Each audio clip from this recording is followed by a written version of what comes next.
৮ June ৬৩২ খ্রিস্টাব্দ ১২ই রবিউল আওয়াল। মদিনার আকাশে এক বিষাদের ছায়া। নবীজি হযরত মুহাম্মদ সাল্লাল্লাহু আলাইহি ওয়াসাল্লাম তার শেষ নিঃশ্বাস ত্যাগ করলেন।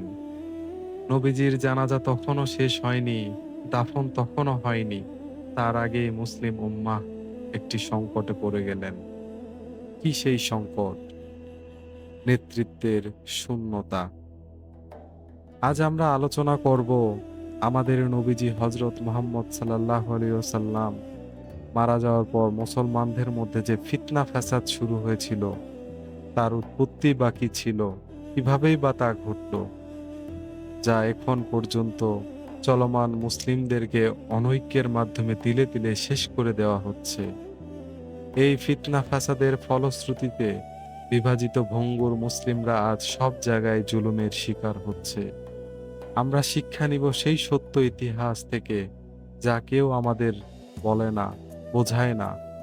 ইসলামকে দূরে ঠেলে দিয়ে বা নিজের মতো করে ইসলাম বানিয়ে নিয়ে কিভাবে একটি শাসক কিংবা একটি দল কিংবা একটি পরিবার কিংবা একটি গোষ্ঠী ভোগ বিলাসে মত্ত হয়ে পুরো মুসলিম জাতির সাথে প্রতারণা করছে, যা এই ১৪০০ বছর একই ধারায় চলতেছে।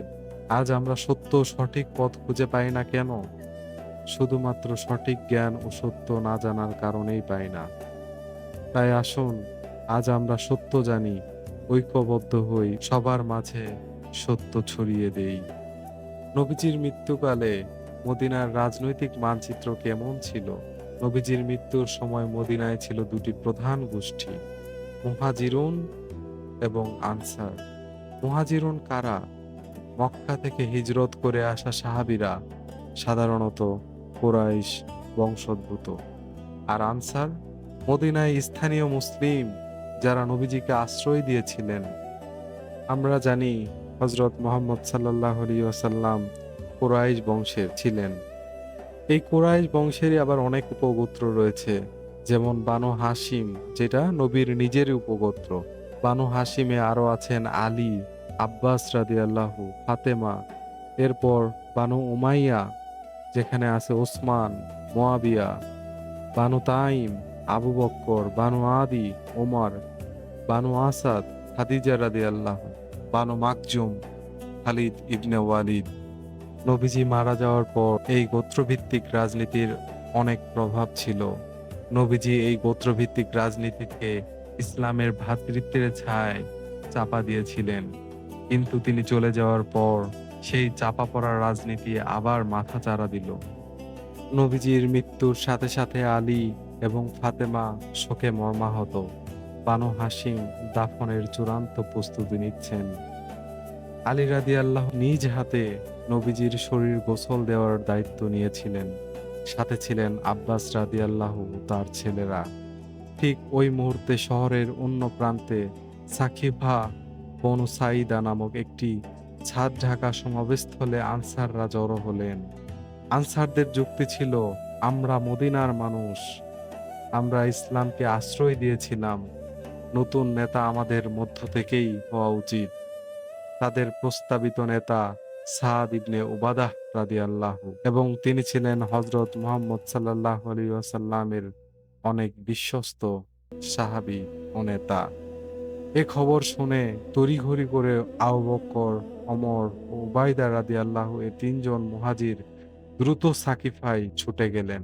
সাকিফায় তিন পক্ষের তীব্র বিতর্ক শুরু হলো। আনসাররা চাইছেন নিজেদের মধ্য থেকে নেতা নির্বাচন করতে। মুহাজিররা বলছেন, নবীজি কুরাইশ ছিলেন, তাই নেতাও কুরাইশ হবে। আবার হাবাব ইবনে মুনজির রাদিয়াল্লাহু, যিনি বদরের যোদ্ধা, তিনি প্রস্তাব দিলেন, একজন আমাদের মধ্য থেকে, একজন তোমাদের মধ্য থেকে, অর্থাৎ দুই খলিফা। আবু বকর আনসারদের ব্যাপকভাবে বোঝানোর চেষ্টা করছেন যে খলিফা কুরাইশদের মধ্যেই হওয়া উচিত, না হলে গৃহযুদ্ধ সন্নিকটে। এই উত্তপ্ত বিতর্কের মধ্যেই ওমর রাদিয়াল্লাহু হঠাৎ আবু বকরের হাত টেনে নিয়ে বললেন, হাত বাড়াও, আমি তোমার হাতে বায়াত করছি। বাকিরা সেটাই অনুসরণ করলেন। সাদ ইবনে উবাদাহ রাদিয়াল্লাহু, যাকে আনসাররা নেতা হিসেবে চেয়েছিলেন, উত্তপ্তের মধ্যে তাকে হালকা মারধরও করা হয়। কারণ সহিহ বুখারীতে এসেছে, ওমর রাদিয়াল্লাহু নিজেই বর্ণনা দিয়েছেন, আমরা ছাদের উপর ঝাঁপিয়ে পড়লাম। একজন চিৎকার করে বলল, তোমরা ছাদকে হত্যা করছো। আমি বললাম, আল্লাহ ছাদকে হত্যা করুন। যদিও সেখানে ছাদকে মোটামুটি মারধর করা হয়, এটা নিউট্রাল ভাবে পাওয়া যায় এবং ওমর রাদিয়াল্লাহু নিজেই পরে এই বৈঠকে বলেছেন ফালাতা, অর্থাৎ তাড়াহুড়ার ঘটনা। যদিও পরিস্থিতির বাধ্যবাধকতায় তিনি এটি যৌক্তিক বলে দাবি করেছেন। এদিকে আলীর অবস্থান কি ছিল? এই অংশটা হয়তোবা আমরা অনেক মুসলিমরাই ঠিকভাবে জানি না বা জানতে চাই না। আলী রাদিয়াল্লাহু আবু বকরের কাছে প্রথম ৬ মাস বায়াতি গ্রহণ করেননি। ফাতিমা রাদিয়াল্লাহু এর ইন্তিকাল পর্যন্ত আলী আসলে বায়াতি দেননি। আলী আবু বকর রাদিয়াল্লাহুকে যা বলেছিলেন, আমরা আপনার মর্যাদা ও শ্রেষ্ঠত্ব অস্বীকার করি না, কিন্তু আপনি পরামর্শ না নিয়ে পাশ কাটিয়ে গেছেন এবং আমরা মনে করি আল্লাহর রসূলের সাথে নিকটাত্মীয়তার কারণে এ বিষয়ে আমাদের অধিকার ছিল। অর্থাৎ আলী রাদিয়াল্লাহুর প্রধান অভিযোগ ছিল, আমাদের সাথে পরামর্শ করা হয়নি। এটা কোনো ক্ষমতার লোভ ছিল না, এটা ছিল ন্যায্য প্রক্রিয়ার দাবি। সাকিফার ঠিক পরপরই আরেকটি সংকট দেখা দিল, যা ফাদাক বাগান বা ফাদাক বাগান বিতর্ক নামে পরিচিত। ফাদাক ছিল খায়বারের একটি উর্বর বাগান, যা নবীজি জীবিত অবস্থায় ব্যক্তিগত সম্পত্তি হিসেবে ভোগ করতেন। ফাতিমা রাদিয়াল্লাহু বাবার মৃত্যুর পর এই সম্পত্তি উত্তরাধিকার হিসেবে দাবি করলেন। আবু বকরের জবাব ছিল, তিনি একটি হাদিস উদ্ধৃত করলেন, আমরা নবীরা উত্তরাধিকার রেখে যাই না, যা রাখি তা সদকা। অর্থাৎ নবীরা কখনো উত্তরাধিকার হিসেবে কোনো কিছুই রেখে যায় না, যা রেখে যান সবই সাদকা। এই হাদিস শুধু আবু বকর রাদিয়াল্লাহু এর মাধ্যমেই বর্ণিত, অন্য কোনো সাহাবী এটি শোনেননি বা বলেননি। ফাতিমা রাদিয়াল্লাহু এই সিদ্ধান্ত মেনে নেননি। সহিহ বুখারীর বর্ণনায় তিনি আবু বকর রাদিয়াল্লাহু এর উপর অসন্তুষ্ট অবস্থায় ইন্তেকাল করেন এবং নিজের জানাজায় আবু বকরকে ডাকতে নিষেধ করেন। আসলে ওভারঅল ঘটনাগুলো আলীর পরিবার এবং আলীকে গভীরভাবে কষ্ট ও বেদনার সঞ্চার করে। আরবে তখন পরিস্থিতি বিপজ্জনক। ভণ্ড নবীদের আবির্ভাব, রিদা যুদ্ধ শুরু হয়ে গেছে, বহু গোত্র ইসলাম ত্যাগ করছে, যাকাত দিতে অস্বীকারী গোত্রগুলো বিদ্রোহ করছে। আলী রাদিয়াল্লাহু বুঝতে পারলেন, এই মুহূর্তে যদি মুসলিম উম্মাহ বিভক্ত হয়, তবে ইসলাম নিজেই বিপন্ন। তাই তিনি ব্যক্তিগত আক্ষেপকে পাশে রেখে উম্মার ঐক্যকে প্রাধান্য দিলেন। আবু বকরকে নিজের বাড়িতে ডেকে পাঠালেন। দুজনে একান্তে দীর্ঘ আলোচনা করলেন, ভুল বোঝাবুঝির অবসান করলেন, একে অপরকে জড়িয়ে ধরলেন। এরপর আলী রাদিয়াল্লাহু মসজিদে গিয়ে জনসম্মুখে আবু বকর রাদিয়াল্লাহু এর হাতে বায়াত গ্রহণ করলেন। অবশ্যই এখানে আলী রাদিয়াল্লাহু একটি বড় মহত্বের পরিচয় প্রকাশ করেছেন। আবু বকরের শাসন খুব সংক্ষিপ্ত ছিল, মাত্র ২ বছর ২ মাস, এবং আলী রাদিয়াল্লাহু এর বায়াত গ্রহণের পরে এই সংক্ষিপ্ত শাসন মোটামুটি ইসলামের দৃষ্টিতে ভালোই যাচ্ছিল। আবু বকর যখন মৃত্যুশয্যায় গেলেন, তখন তিনি কি করলেন? আবু বকর ওমর রাদিয়াল্লাহুকে উত্তরসূরি মনোনীত করলেন, কোনো রকম পরামর্শ ছাড়াই। কিছু সাহাবী প্রশ্ন তুললেন, ওমর তো কঠোর স্বভাবের, তিনি কেমন শাসন করবেন? আবু বকর রাদিয়াল্লাহু বললেন, আমি যা পেয়েছি তার সেরাটাই দিয়েছি।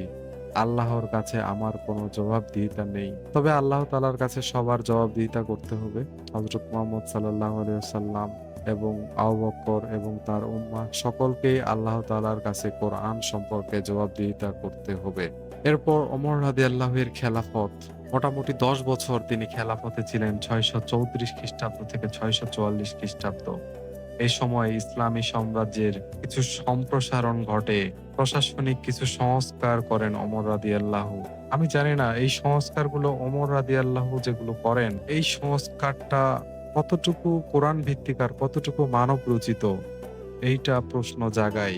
হয়তোবা কোনো এক সময় আমি এইসব নিয়ে আলোচনা করব।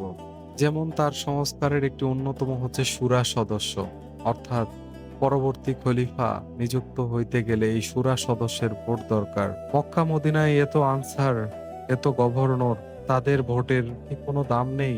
অনলি তার শুরা সদস্যে ৬ জন নিযুক্ত ছিলেন। ৬ জনের মধ্যেই বেশিরভাগই কোরাইশ। মাত্র এই ৬ জনের উপর নির্ভর করে নেক্সট খলিফা নির্বাচন হবে। লিস্ট আমি মনে করি এটা ইসলাম সম্মত নয় বা কোরআন সম্মত নয়। ওমর রাদিয়াল্লাহু ৬৪৪ খ্রিস্টাব্দে ফজরের নামাজ পড়ানোর সময় ফার্সি দাস আবু লুয়া ফিরুজ ছুরিকাঘাত করেন। ওমর রাদিয়াল্লাহু কয়েকদিন পর শাহাদাত বরণ করেন। ওমর রাদিয়াল্লাহু এর ভালো দিক ছিল নিজের আত্মীয়স্বজনদের ভালো, ভালো পোস্ট দেননি। তিনি ছিলেন খুবই ন্যায় বিচারক এবং ন্যায় শাসন করতে তিনি পছন্দ করতেন। অর্থাৎ এ ভিডিও থেকে আমরা জানলাম নবীজির মৃত্যুর পর প্রথম ১২ বছর আবু বকর ওমরের শাসনকাল তুলনামূলকভাবে কিছুটা স্থিতিশীল ছিল। কিন্তু ৩ টি গুরুত্বপূর্ণ ফাটল ছিল। ১.